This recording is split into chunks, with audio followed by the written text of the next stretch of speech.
Yeah, yeah, yeah, yeah, yeah, yeah. Yeah, yeah, yeah, yeah, yeah, yeah. Oh, yeah. You know I'm too live, and you know I can't wait to get off that 9 to 5. Been planning this for a week, so know I gotta ride. Keeping busy for the week, it's going down to 9. I tried to hit you up, but see the celly died. But here's another cup, baby, to get you right. So many females in this joint that I'm the only guy, and it is only right that I keep it live. So when I come around, you all know what I do. Homie, give me pounds in exchange of what it does. It's about to be up when it's no chance. Little mommy came out looking right up in that, oh yes, I made progress. She in a coat dress, and the movements of her hips, they made me focus. And you know this, man, I feel incredible. Mommy looking edible, inevitable, I'm ineffable, unethical. The woofer made me motion sick. She put that thing on me, feeling ocean thick. I'm surrounded by good music and the whole damn clique. And shot after shot, we can all get lit. Where you going? Tryna leave without my girls knowing. She made a motion, yeah, I got the notion, yeah. She pulled me close and said, look here, I'm tryna see you in the morning. Look here, I'm tryna see you in the morning.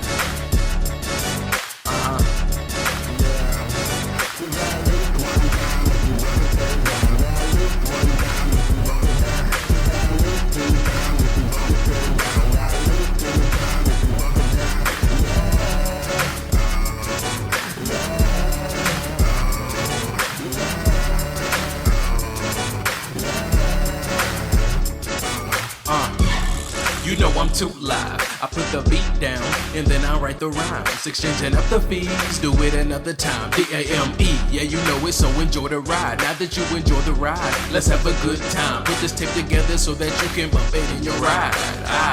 Not looking for the limelight, I just wanna make music that don't believe in time. So come on, drinks up from A cups to D cups. Yeah, believe us, y'all cannot police us. Yeah, you need us, so don't act like you don't hear me.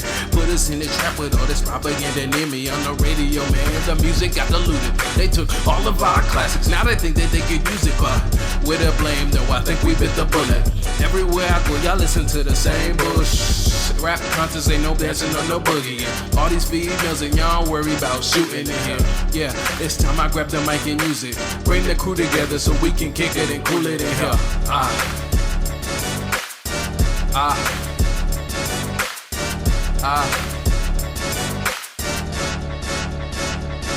So come on. Ain't enough dancing in these concerts, man. Y'all be coming to these shows with all your phones out recording, and the show's right in front of you. You don't even get to enjoy it. You too busy being a cameraman. Now what you do, once you put your phone down, I want you to do this for me. I want you to go to the left. I want you to go step dip, now step dip, step dip, now step dip, step dip, step dip. Wipe the sweat off and go. Now do you. Now do you. Come on, come on, come on. Now do you. Keep breathing, keep breathing. Now do you.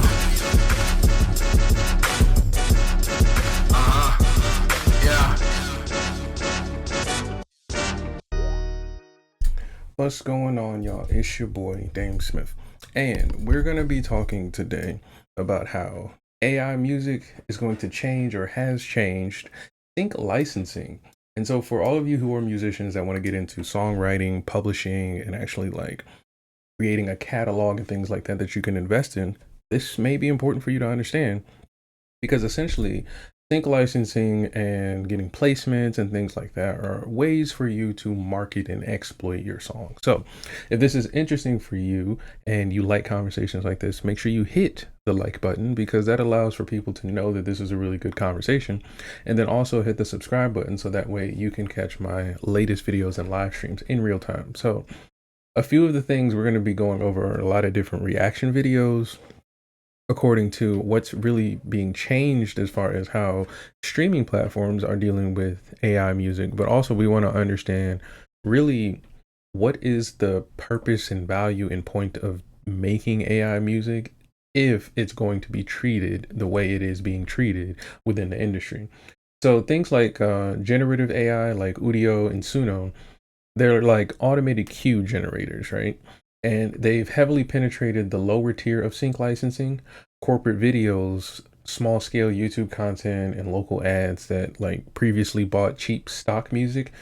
They now frequently use instant royalty free AI audio.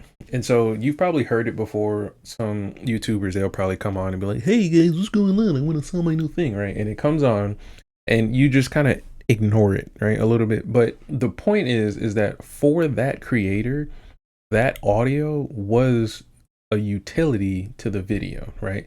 You may ignore it and you may not enjoy it, but it really does represent what they saw as a creator to be valuable in order to pull off what it is they're trying to do, right? And so the biggest operational impact hasn't been the music itself, but how supervisors find it. Music supervisors, I'm sorry, now routinely use AI-powered acoustic tagging and natural language search tools to scan millions of tracks in seconds, matching the beats per minute, the mood, and reference instantly. So if a track's metadata isn't hyper optimized by AI tools, it rarely gets heard. And for high-end film, television, and major advertising, human-made music has actually gained a premium status. Editors and supervisors actively seek out one-stop human indie tracks with distinct emotional nuance and clean, uncomplicated copyright chains. Qualities that AI-generated tracks, which face complex legal and copyright uncertainties, cannot guarantee. And so a lot of times what you're really facing is that, yes, you could be using, let's say, an AI-generated song for your YouTube channel, but in the end of the day, a lot of what you're really doing is taking an idea, really. You're not really like taking an idea from someone, but like the influence of a sound and generating something brand new through a system that you haven't made using sounds that you also haven't made, which in turn is going to leave you using something that you can't really own, if that makes sense, right? So then now you'll have a situation where you'll do this for 100 times, let's say a year, for 10 years. Now you got a whole bunch of songs that if you wanted to, let's say, license out or sell to a, let's say, studio or another content creator, or maybe you want to collaborate, we can't really determine where the money should go or how it should be split, because now what we're seeing with these engines that are coming out, they're actually taking ownership of what it is that you're designing and creating at the same time. So as of 2026, a clear line has been drawn in the library distribution. Top tier sync libraries such as MusicBed and Epidemic Sound strictly reject AI generated music submissions to protect their legal integrity, pushing AI creators to direct licensing models or specialized AI open distribution platforms like SongTrader.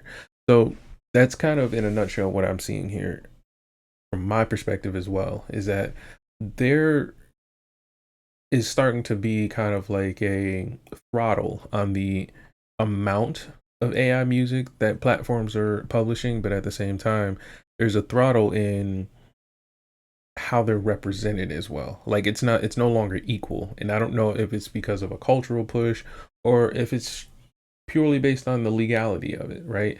And so it could be a combination of things, but I think for musicians who want to make AI music, I think it's going to be, at least at this point in the industry, it's going to behoove you to be very transparent with it, but also at the same time, not make it something that is a strong pillar of your creative process. It should be almost like a tool in a toolkit, not rather the entire toolkit, if you get what I'm saying. So like, to give you a more, I guess you can say, practical example, if you have a trumpet and you're really good at playing the trumpet, that's good. But if you're a trumpet player that knows how to engineer a song on a computer, that makes you a trumpet who can now make a trumpet album, right? Or a trumpet player that can make a trumpet album, right? And so it allows you as a good trumpet player, though you can play trumpet, to now have way more skills because you can now engineer on a computer. You can engineer for other musicians. You can also learn how to engineer other instruments, which then opens up your skill set as far as how you play instruments. But this is all because you're looking at the trumpet itself as a tool within a toolkit and not the thing that makes you. So you're not just a trumpet player. You would be considered a musician or producer or whatever your occupation would be at the time primarily, right? And so that's where I think musicians going forward are really, really going to have to navigate and balance everything, because if you're going to try to use any type of generative AI in your music and people are feeling like you are coercing them into listening to it, or you're not really taking ownership of what you're creating, or it's kind of like a crutch or a handicap instead of an enhancement or an upgrade, then they're going to judge you as such. And so navigating that is really going to be the biggest part of things. So let's get into our first clip. And this is actually going to be how platforms are reacting to things. And most platforms are actually reacting to these things in, I wouldn't say a negative way, but a defensive way. So let's get into it. Well, music streaming service Tidal cracking down on artificial intelligence. You see it here. The company launches a new AI policy to protect artists, and they say to protect their fans. One change, an AI badge will flag any music that Tidal detects as being fully generated by AI. I think that's the first, like the first real practical step right there, is actually tagging things as AI generated. Now, here's the part where we may get kind of complacent. Should it be the same for sampling? Like if someone comes out with a song today and you see how like the kids don't know what a song is, like what an original song sounds like anymore, should we then have it kind of like tracked out through the metadata so we can understand the, I guess you can say, history of the sounds we're hearing, right? Because if you were to consider that, then there would be a lot, I guess well, yeah, it could be possible. There would be a lot different situations for many musicians where their song was sampled and we didn't know where the sample came from. So when you think of sampling in that way and then compare it to AI, AI isn't a person, but we're considering adding a label on here to identify if something's AI. So this is a interesting thing, because I think when sampling was first introduced, it was treated similarly to AI in that you don't own that. You were inspired by that music, and that's my music to get paid from. And having that conversation made sense up until I believe Jay-Z released Hard Knock Life. And that's where you'll have to really dive deep into why it's important to really own something versus just create. So let's talk about it. Live to AI, to Tidal's Executive Vice President and Editor-in-Chief, Tony Gervino. So, Tony, why the policy, if I even have to ask? Because we are starting to see more AI-generated content. I mean, I think you see that. Thanks for having me, by the way, but I think you see that really everywhere. I mean, we're being deluged with tracks that are AI generated, impersonating existing artists, and we thought it was time to sort of take a stand against it, really. You say Tidal is not really here to bash advancement in technology, so what does motivate the move? We're trying to ensure that authentic artists have the ability to make money, and what we're seeing is a lot of completely 100% AI generated tracks that are impersonating existing artists and gaining money from streams, which is a finite pool of money that would go to artists. So we're deciding to take a stand against it.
part of what, my bad, my mic was muted. Part of what I'm noticing here with his conversation is that when we're dealing with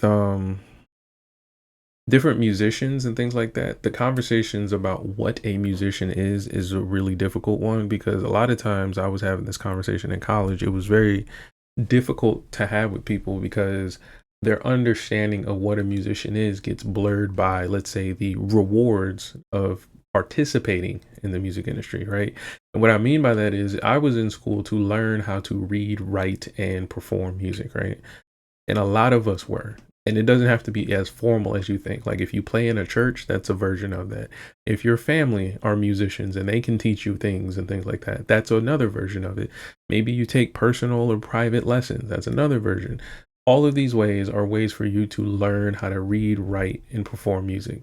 But what I started to notice is that fans and the audience members, even record labels and executives, did not grade performing musicians in the industry the same way as, let's say, your teacher would or your parent would if you were performing for them, even your loved ones, right? So for example, if I were to just start freestyling right now and it was offbeat, I sounded monotone, I probably sounded like this podcast pretty much, you would say, no, I'm not sharing this to my Facebook page, right?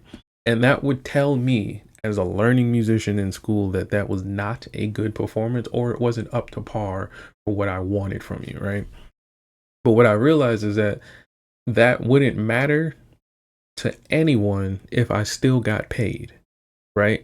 And so we started to see musicians, or we call them musicians, but musicians who could not play instruments. And I mean, even DJ or an MPC, like they could not play an instrument. They had no rhythm. They had no real musical talent. Like they couldn't sing in tune. Dancing wasn't a thing and things like that. They were still being paid handsomely. And it could have been through streaming. It could have been through pre-orders, however they're getting money, marketing and things like that. Perhaps it was distributions, whatever it was, right? The key thing we have to understand is that now when you include people who quote unquote are AI artists, you're not talking to people who are musically talented or have a lack of musical talent. Now you're talking to engineers, and I guess you can say prompt people, people prompters. And so what you'll now be looking towards in the future is going to be more so musicians that are going to have to contend with your attention against a robot that can play exactly what they play, but you're also going to be contending with your tastes at the same time, right? And this was something that was a huge struggle for me. Because one of the artists that kind of blurred this line for a lot of people in the hip hop realm was Lil Wayne. Lil Wayne had a lyricism that was held at one hand extremely elite, but then on another hand, really, really degenerate and like nowhere near up to par to where most people would want it, right? And a lot of it came from how they felt about the artist, how they felt about the song, the approach to the song, which means like how he wrote the song, not so much that he wrote the song.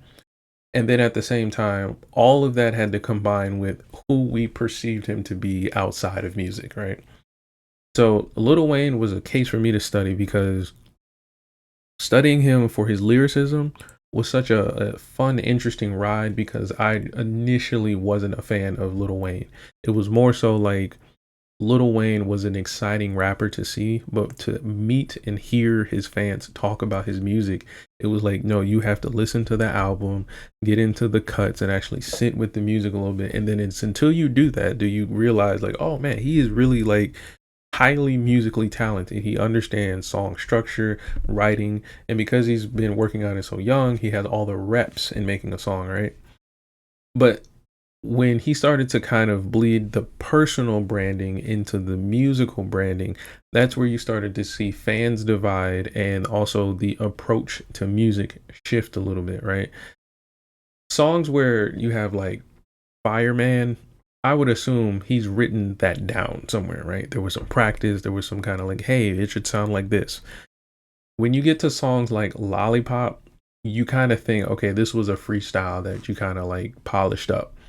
So the approaches are different, but why the song was created probably is the same reason. It's work. It's here to make music and money and make you dance and keep the brand going, right? There probably is a personal connection to the song Lollipop. Who knows? But the point here is that if you have a situation where that same artist is now competing with somebody that can remove all of these things, like the approach, the personal branding, the ability to do it, like the ability to rap like Lil Wayne, you can't take from him. Like, even if you don't like his music or if you're a super fan of his, when you think about the ability to turn your brain into a rhythmic rhyming machine like he can, that's something that's going to take time. So now when you're introducing people that don't have to take the time to commit to that, then the reward for them balances out right alongside somebody like Lil Wayne. So Lil Wayne, as much as he can, hone in his skills and get smarter and wiser and sharper, he's still going to be paid at the same level as somebody who is, let's say, a girl who just wants to type in a prompt box to create an AI musician, right? So what the companies are realizing is that we have to create some kind of incentive to create, I guess you can say, value for the artists that are actually artists, meaning they're the ones who creating it, and having them on the platform so that way they're still garnered as valuable. But at the same time, they are not banning and getting rid of AI music. They're finding a way for AI music to have its representation alongside real musicians.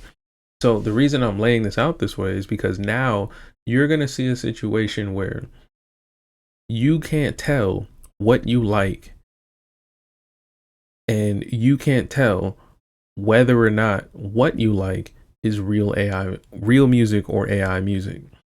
So the issue that musicians are going to have today is going to be, like I said earlier, integrity and clarity. You're going to have to say, hey, this is actually man-made music, honestly. But then on the other hand, do people care about man-made music? Because we can say this fight all the time, but we've seen disco.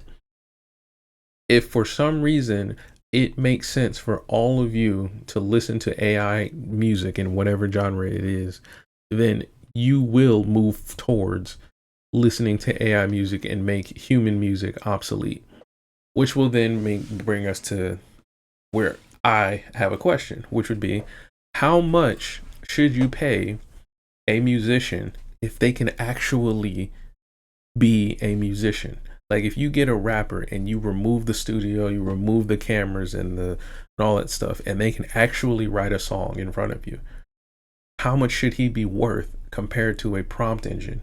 And then on the same note, if you can find a trumpet player that can sit in front of a sheet of music and then actually get through the sheet of music, whether it's one time, two times, with a conductor, without a conductor, but a human can do it, how valuable is that to you as a listener? And then how do we translate that into something that we can call an industry?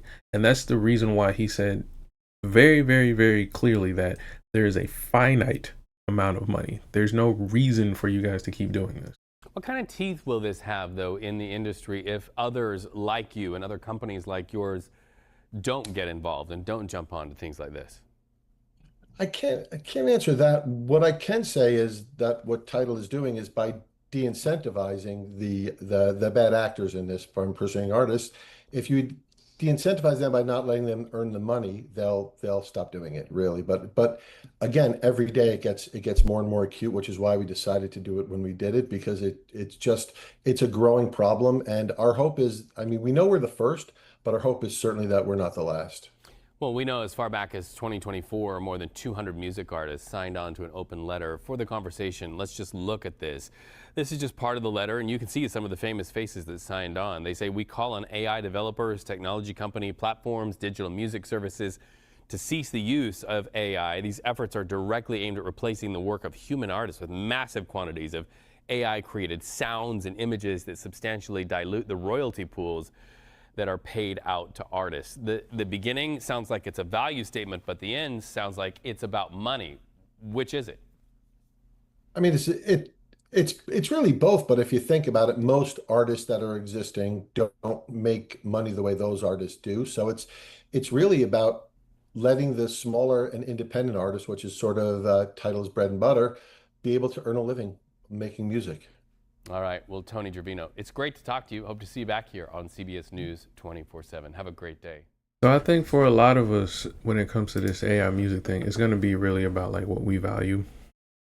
It's not really going to be a value or a battle of right or wrong. It's going to be more so of like, do I want AI music? Do I like AI music? And then at some point, it's going to become a lifestyle, kind of like how you have a hip hop fan, you have a country music fan, you're going to have an AI music fan, and they're going to sound and look and act and walk a certain way and things like that. So let's move on to our next clip, and we're going to have to actually see what we have here going on. Let's get our system up and running first real quick. Yeah, it looks like my stuff is slowing down real quick. But a lot of the times when we're looking at AI music and trying to really figure out what it is we're trying to do when we think looking from it from the record label perspective, it's always going to go with what are the fans willing to pay for. It's never going to be about some like, oh, we got to make sure it's the right thing. And honestly, this protect the artist thing is probably, I guess you can say, a plan B for most of this. I don't think this is going to be a direct big, you know, push for most record labels and streaming platforms. So that's the main thing we got to keep in our minds as we're doing this whole, you know, stories and stuff like that. Let's see if we can get our next clip up here going. And I believe this is going to be another story where we're going to be able to dive a little bit deeper into understanding this from, I want to say, the artist perspective. But like I said, it's weird when you think about it and you're not really talking about musicians in this conversation. We're talking about whether you want to set up a... This is the right clip. Unlike purely AI-generated performers, every Dreammaker virtual artist is powered by a real human performer working on a one-to-one basis. What? Remember when people said AI music would never be accepted by major labels? Well, Warner Music just made a move that suggests otherwise. Warner Music China didn't just sign another artist, they partnered with a company that claims to have over 3,000 virtual performers. Not one, not 10, 3,000. Okay, that's actually, for me, alarming, because every like week or so I find a new artist, right? And this weird thing where like you'll see a new artist and you'll hear their music, and sometimes they'll have a lot of music, sometimes they won't. But the weird thing for me is that they'll have a lot of fans. I don't know how you can personally touch and relate to a large group of people in such a short amount of time, meaning like within like 2 years or something like that, lest you go on like a strategic campaign. So when you say you have 3,000 virtual performers, it tells me that you're not just pumping out 3,000 catalogs of music. You're pumping out 3,000 brand campaigns. Like that's what that looks like, right? Because if you take myself, I'm an individual artist, right? I have my own business. So for me, if I wanted to, let's say, even start a band and then get a record label and a distribution and publishing company, that would be like huge for many artists, right? For most of us, we try to like delegate that to like CD Baby and YouTube and Instagram and Discord, right? So when you have 3,000, what would be representative of these systems here of distribution with CD Baby, and publishing on YouTube, and having a street team of, let's say, social media accounts to promote you and things like that, times 3,000, that's crazy for somebody to try to pay. Like initially I'm like, oh man, that's crazy. I got to compete with that. But then eventually, even if I do compete with that, how much would I get? You know, how much money would be left over in that finite pool of money? So the question isn't whether virtual artists are coming. The question is a lot bigger than that. It's whether the music industry is quietly preparing for something bigger. So months after its AI virtual singer went viral, Warner Music China doubles down on digital artists via strategic deal with DreamMaker. Warner Music is going to provide music production, distribution, marketing, and talent management across DreamMaker's roster of virtual performers. Okay, talent management of virtual performers is interesting to me. It makes the latest move in expanding virtual artist strategy, one that gained global attention earlier this year when the label's AI-powered virtual singer went viral. DreamMaker has said that it's developed more than 3,000 virtual singers who have collectively built more than 10 billion with a B video views across platforms. Okay, so you see what I'm saying about like the billion being like, are these fans? Are these like how we can make artists to create music can recreate bots to watch, right? And we know that's true, but it's like, how do you get this amount of visibility, that of which if a human artist got that much visibility, we would at least have heard their brand before, right? So it's a weird thing that I don't really understand yet. And I think what personally is happening is that these systems that they're developing are so fine-tuned that they're finding very niche demographics to target. So it's not that they have to hit everybody, they just have to hit enough people multiple times. So people who listen to AI music and people who are actually, I guess, exploring this and experimenting this are the ones that's running this up. But on top of it being the amount of people that are actually participating in that, you got to think about how quickly and often you can consume this music, right? Like it would take Currency some time to make an album. Even though he puts out so much music, it would still take some time. So I don't really understand how the math is mathing here, but if these are the numbers we're going to have to compete with a artist that does not exist, does not get tired, and with a talent agency ran by people that are motivated more so by, I would say, a dollar, like all of us, but they're more so motivated by their immediate skill set, which is to make an AI artist, not necessarily be an artist, then we have a problem with how and where we're going to be placing our value in terms of money. According to the press release, the partnership will put ethical safeguards at the heart of all their. Oh, my video locked up. Hold on. We gotta wait for it to load. But for the most part, I think many people, they're going to be trying to struggle with trying to navigate most of this music in an attempt to get quality music or get a quality immersive experience. Because if you're going to try to, make a playlist today, there's vibes, there's moods and things like that. But if it's made by a robot, is it going to be consistent and things like that?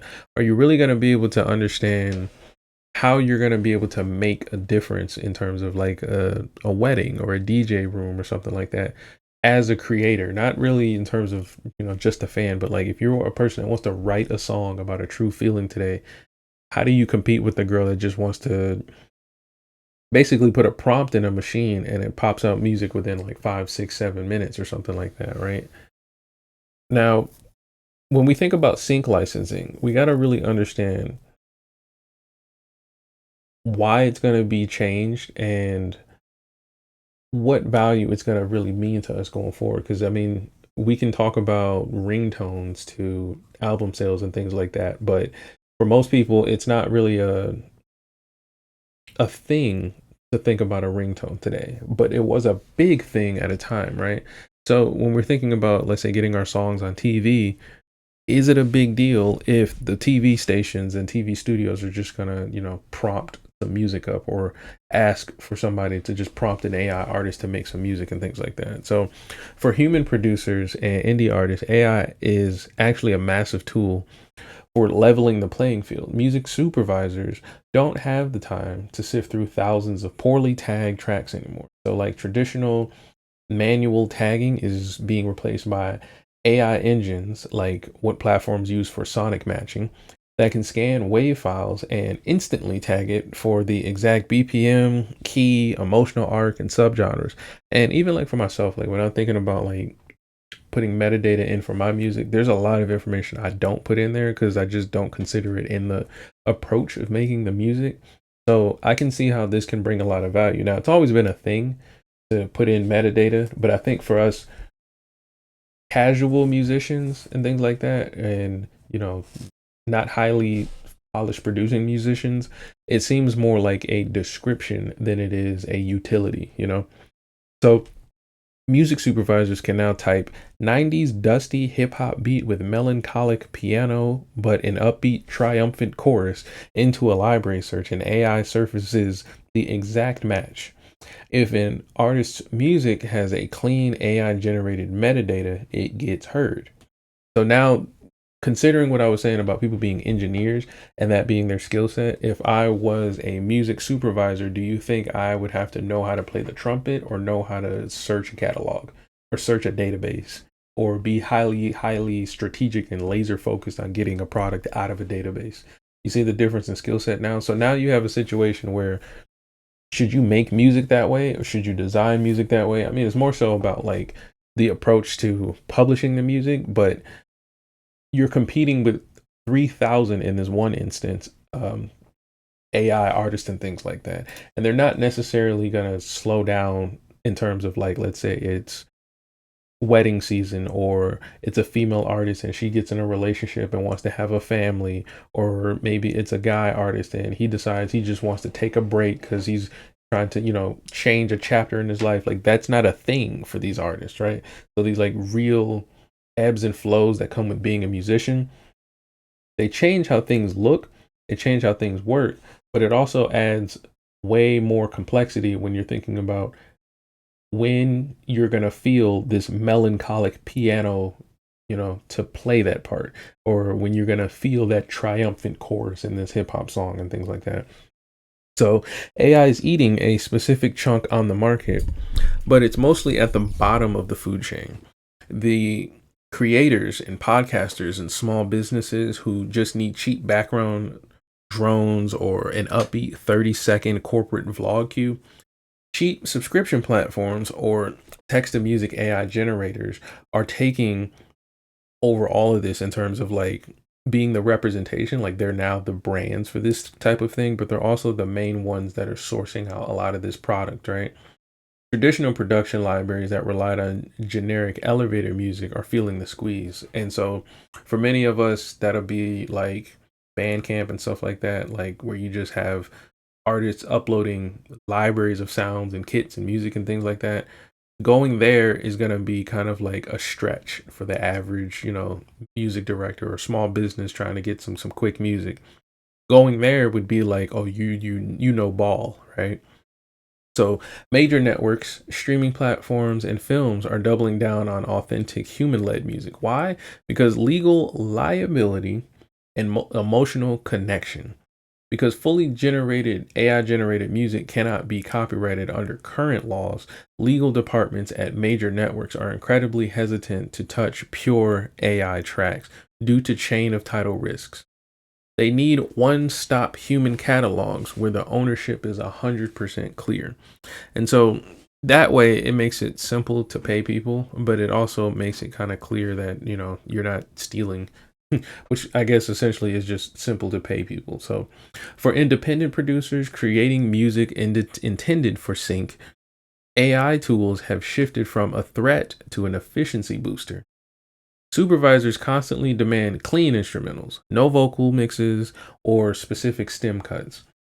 AI-powered stem separation tools allow creators to instantly strip or clean up tracks to deliver alternate mixes in minutes. So that's how you'll see people nowadays getting like instrumentals for their DJ sets and stuff like that.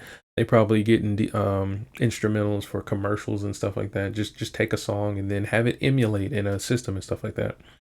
Tools that speed up the optimization of 30, 60, and 90-second edits mean a producer can format an entire catalog of sync briefs in a fraction of the time it used to take. So thinking about like having to get a band together write a jingle and then having to work that jingle to actually sound good and then record different versions of the jingle for radio, for TV, and all this kind of stuff, right? That would have been like the 70s. Today, it's more of like, just keep hitting the refresh button on Suno and you're good. So AI is commoditizing generic background noise, but it's maximizing the value of distinct, emotional, resonant human music making. And it's getting it easier to discover. That's the key thing here, is that it's easier to just discover music, but the amount of music you're competing with and the amount of music you're going to have to deal with are actually, it's growing exponentially, right? So whereas like you were the top rapper in New York or Detroit or LA, you was yo, I'm Little Sunshine, word up, yo, and you was the top rapper, right? Back then it used to be like, oh, CD sales, like, you know, you selling the most CDs, selling the most tickets, you got the most shows, people know your names, you on the magazine covers doing the stuff, right? You look real tight.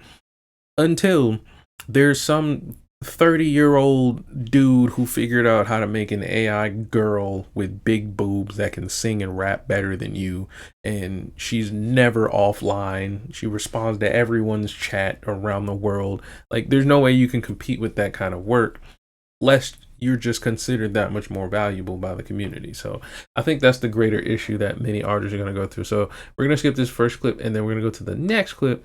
We're going to actually dive deep into this topic some more. So let's get it. We're talking about whether you want to set up a publishing company, the pros, the cons, how to do it, and more importantly, DIY, how to do it for yourself. There was a lawsuit that I covered recently, and the publishing company that represented a pretty small catalog, it's 2,000 songs, is suing Meta. And it just got me really thinking about how this strategy works so well. If you just want to represent yourself and your own music catalog, love it. This works for that. But if you do want to sign other artists, this works for that too, okay? And it can be a pretty great money maker. In addition to all the things we're going to cover in this video, I'm also going to cover if you make AI songs or use AI in your process. So if you're here for it, give this video a big thumbs up. Publishing. What is publishing? Because here's the thing. There's different ways to make money from your music, and publishing is only one piece of the pie, but it's a really big piece of the pie, right? So publishing, at least let's start with what it's not. It's not the sound recording. It's not the thing that when you go to Spotify and you press play, right? And you listen back this song,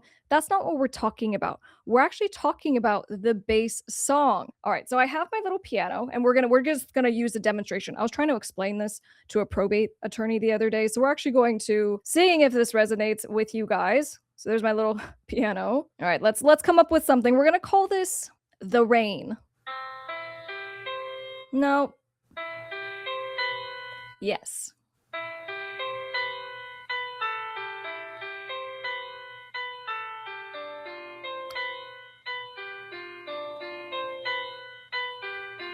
That sounds nice. That sounds like a little rain song. So there's Rain. And that song by itself, I haven't, officially gone into the studio and recorded. I came up with words and, all the things. That's just the bass song. Those are the piano notes, right? If I did chords. So the song itself, while it's kind of in its like idea form, that's what we're going to call the composition. So when we talk about publishing, the publishing only has to do with the song as it was written. And again, in the why this just makes so much money is that where the recorded final version of songs typically gets signed to the label owns the final recorded version, but the label doesn't own the underlying song. So that's why, when we see like Justin Bieber just sold his music catalog for $200 million.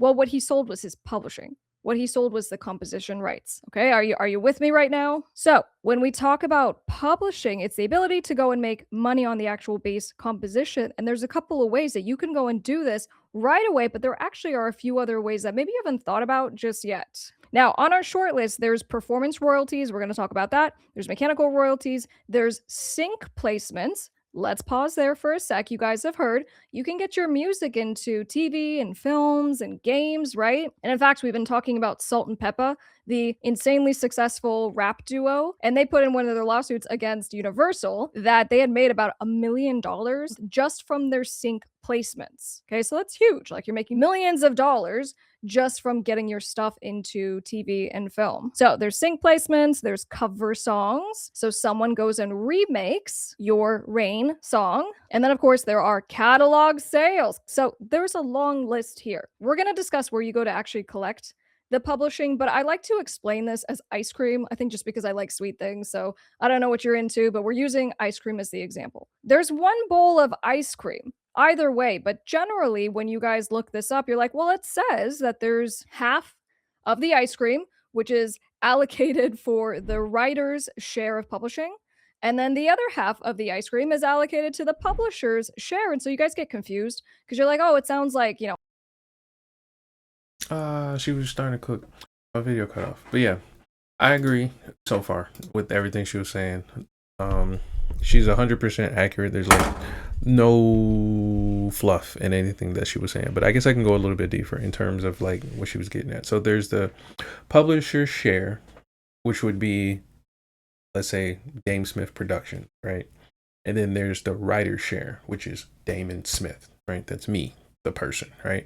So 50% would go to the writer, and then 50% would go to the publisher, right?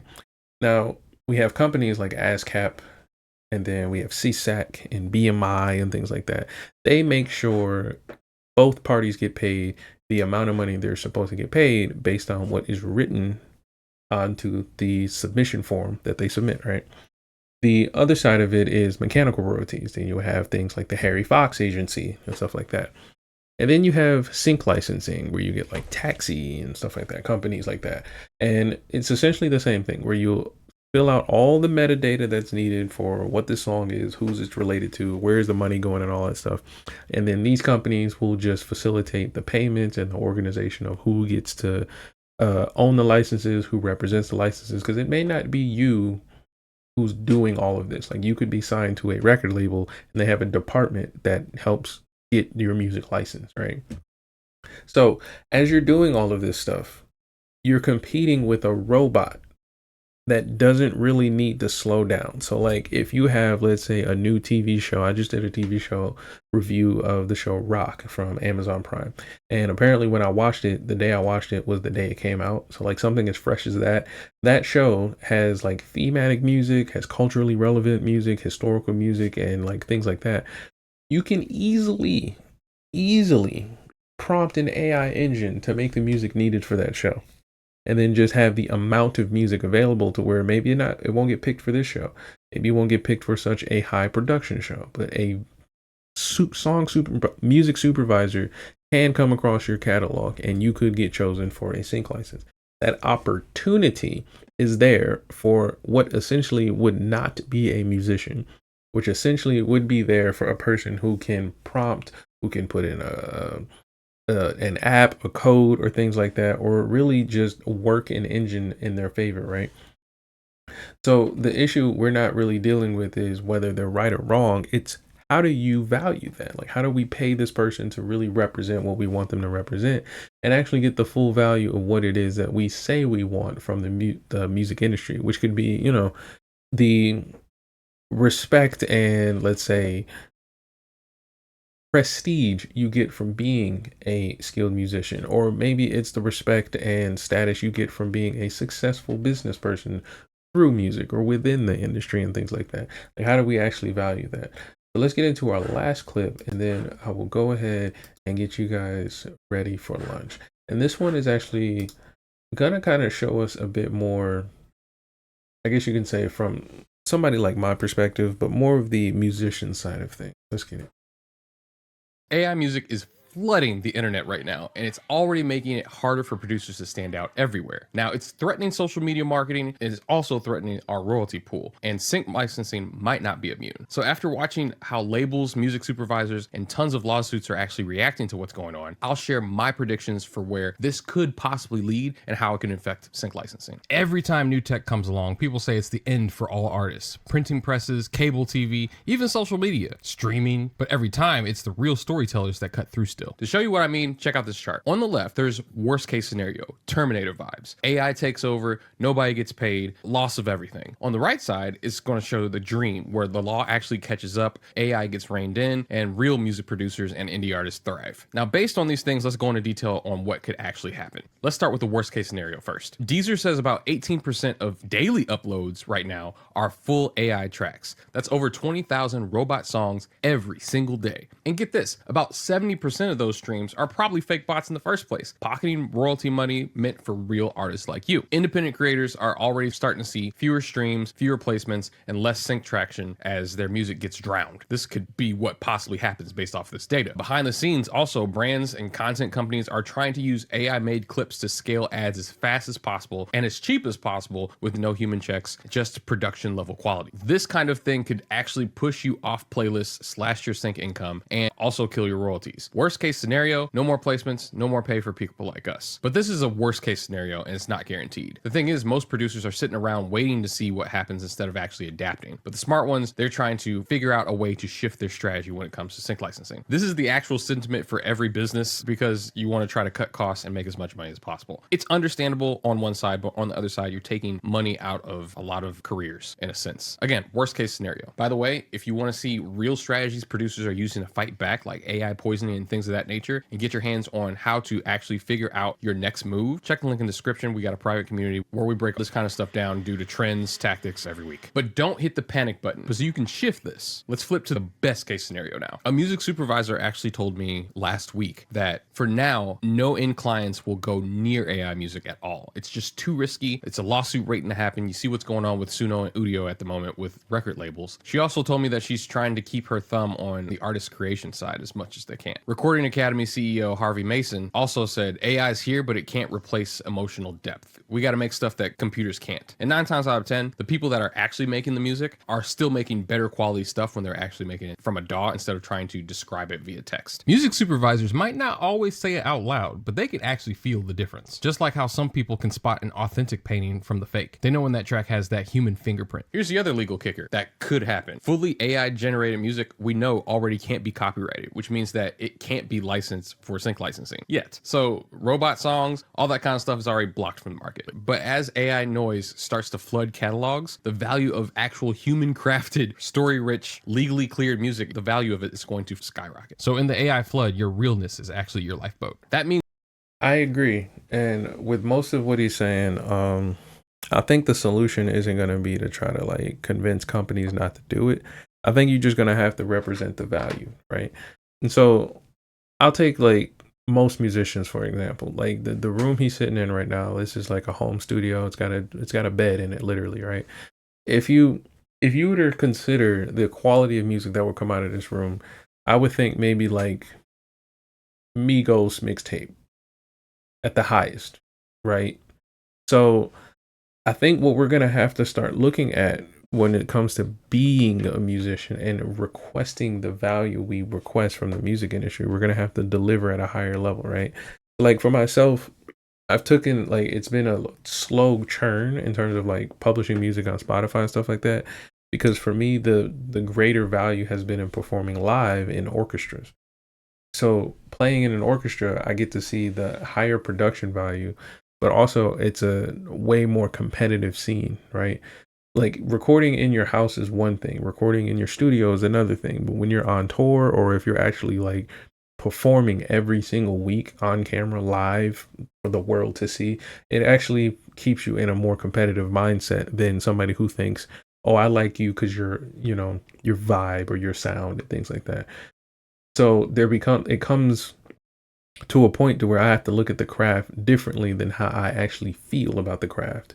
So though it feels good to perform, though it feels good to create, there's a standard and a competitiveness that is actually placed there simply because of the existence of the circumstance, not because I want to do it, right? And that's where I think modern artists are struggling with, because they kind of manufacture their urgency, right? We always go to like the poor gangbanger, whatever, drug addict, rapper, whatever symbol. But the point here is that if you have a system where you can just create music from a prompt, there's really no drive for you to feel this like, I did it, or like, I can't get it right moment until you get it right. It's kind of like you just keep trying and keep trying and trying and trying and trying until you feel satisfied, which is not really gonna feel anything. Like you're not going to have any type of emotion to it. So what I'm really suggesting here is that you're going to have to be able to create music competitively. Like that's not going anywhere, but you're going to have to do it through life experiences. Like you're going to have to feel heartbreak. You're going to have to feel pain. You have to feel struggle. You're going to have to feel hate and hatred, and then turn that into positivity. And then in the vice versa, you have to take your positivity and your joy and your happiness and actually be able to express it.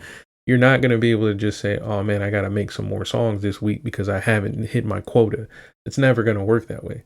So for the musician that has like a home studio like he has here, it's best to look at this room right here as like the laboratory, but the actual production where you're publishing and you're actually distributing and getting people to believe in what you're doing is actually going to come from another place. It may not be a room, it may not be you, it may not be an instrument. It's got to be some other place, because if you try to create these like super perfect systems, like I said again, it's going to remove all of its feeling, and you're not going to be able to do exactly what you need anymore. Means that your tracks, as long as they have your performance, your story, your style, and it's legally cleared, it's sync gold. We're actually doing a deep dive on this stuff at Shades of Sync this year. Make sure you grab your tickets. Link is going to be in the description. Hopefully this gives you a little bit of peace of mind that ownership is still the biggest and most valuable thing when it comes to our music creation, and we can still monetize off of it through sync licensing. Because as the Copyright Office has already mentioned, you cannot own something that is fully generated by AI music. You need a substantial amount of human intervention in order for it to actually count as something that you own. So focus on that human element, and you're not just going to be surviving, you're going to start winning actually more often. That's the best case scenario. So here's the game plan of what we're going to do to make sure that we are landing more sync deals more often despite what's going on with AI. My prediction is that as AI noise starts to get louder and louder, music supervisors won't trust fast, cheap robot tunes. It's just not in their nature, and they don't want to get in trouble for it. But they will choose human created, legally cleared, emotionally charged music like yours every single time. But here's the thing, just knowing this opportunity exists isn't enough. You need to start positioning yourself strategically before everyone catches up. So here's your 4-step plan to capitalize on the shift right now that's happening. First, we're going to implement using AI as an assistant rather than a replacement. So using it for rough song structure, basic arrangements, then you actually record everything with your own performance and add live elements. This is going to make your track sync safe legally while keeping the human emotion that music supervisors want. Doing this can also help with production style in general, because now you can actually ask this assistant on what was used during specific eras of music. I do this all the time when it comes to recording vocals in the style of a Beastie Boys or something like that. What gear did they use? And it puts me in the right place so that I can actually emulate that in my own songs. Second thing, document everything as human created. Labels like UMG and Sony are developing AI detection software already while fighting these legal battles over the rights that AI scraped off the internet. This is the risk of using unclear music, especially when it spits out something that it can't verify if it's the same or not. Musicologists, I also predict, are going to start getting paid a lot more for what they do. Make sure you record all your own parts and keep detailed metadata showing that everything that you own is 100% yours. No gray areas, because it could easily kill a sync deal a lot faster. Third thing, clearly label your submissions. Platforms like Deezer and YouTube are already tagging AI tracks with detection tools, content ID, and stuff like that. And music supervisors are getting very, very cautious, as mentioned before. So in your pitches and in your metadata, explicitly say human-made music. I guarantee you it's going to help them know that you're thinking future forward and that you're super legally safe to work with. And fourth thing, you want to make sure you're emphasizing emotion and dynamics. People can still tell the difference between AI tracks and stuff that's made by a human due to how flat and robotic it sounds at the moment, which means dynamics are going to be a huge thing. Giving your tracks dynamic builds, expressive timing changes, and really cool ear-catchy anchor hooks. If you want to be bulletproof when it comes to your stamp in this industry, understand where your music fits. The more So I think for a lot of musicians, they're gonna struggle more so with that dynamic part and the metadata, because the metadata is the part that is, now that he's pointed it out, is actually gonna separate how many musicians actually know how to play an instrument and how many musicians are actually going to take the time to get their idea out of their head through their hands. So I think that's all we have for you guys today. This was a great episode for Musician Talks, and we talked about how AI is going to affect sync licensing going forward. But let me know what you think in the comments. Is this something you actually are worried about as a musician? As a fan, do you see like your favorite blockbuster film no longer being orchestrated by like a legendary songwriter anymore? Does that worry you, or do you care that your movies, music, and commercials are going to be just AI generated now? Let me know, y'all. This was Musician Talks with DameSmiff, and I'm out, y'all. Peace.